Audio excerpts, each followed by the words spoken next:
Hello, and welcome to Conscious Curiosities, where we unlock the wisdom of the universe which lies within us. I'm your host, Maria Luz, an astrologer, psychic medium, and certified hypnotist. As you may know, I've mostly moved over to my Substack, Astrology, Alchemy, and Honest Recovery. So I am sharing an audio from my Substack post for you today, and I'd love to have you join me over there. You can subscribe for free or as a paid subscriber for just $5 a month or $50 a year, and that entitles you to join in the monthly gatherings where I cover a topic on either alchemy or astrology and open it up for any questions you may have. I hope to see you over there. Thank you. The mundane and the sacred co-mingle. Exploring cycles, Vesta and Venus. The image symbol transmitted to me for the week of June 9th is a spider weaving its web. A spider's web is a meticulous creation, yet it can be readily broken.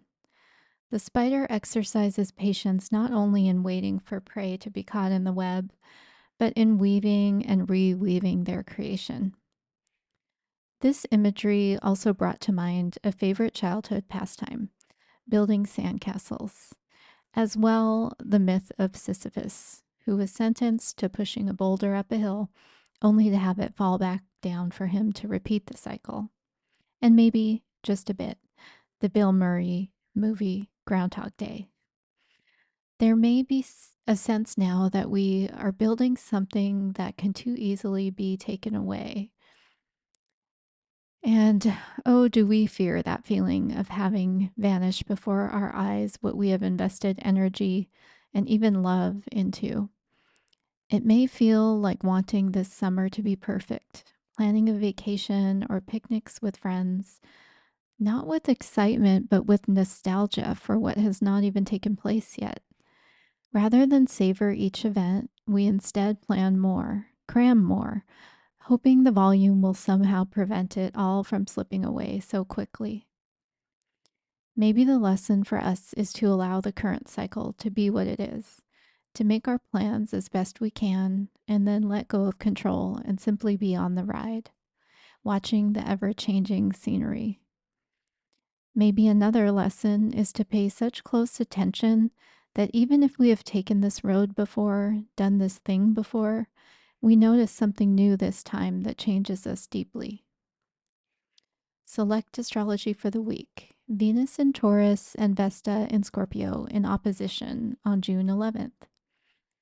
Astrologer and author Demetra George, who I just met in person 2 weeks ago, I'll put a pic in here, in her book, Asteroid Goddesses, attributes rulership of both Virgo and Scorpio to Vesta, also known as Hestia in Roman mythology.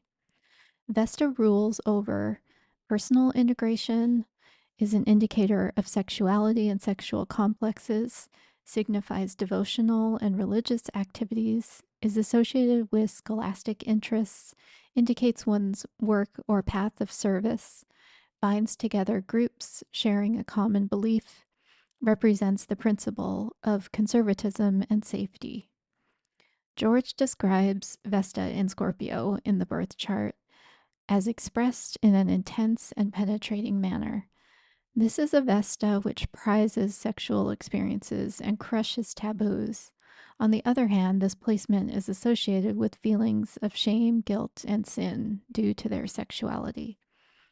One of the most fascinating tidbits I've learned in astrology is this, quote, only with the ascent of the patriarchal culture was Libra, sign of marriage, placed between Virgo and Scorpio by Greek astronomers, whose society created an artificial duality in a woman's sexual identity.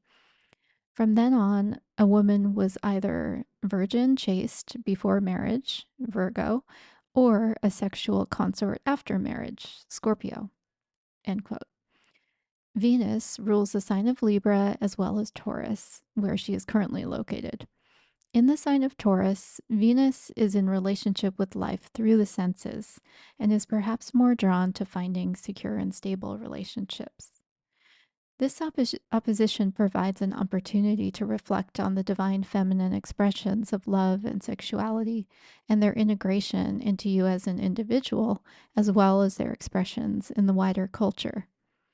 Where might our religious upbringing or the traditions we grew up with have shaped our views on love and sexuality as part of one's identity and practice of living, or dictated how love and sexuality have commingled or not in one's life?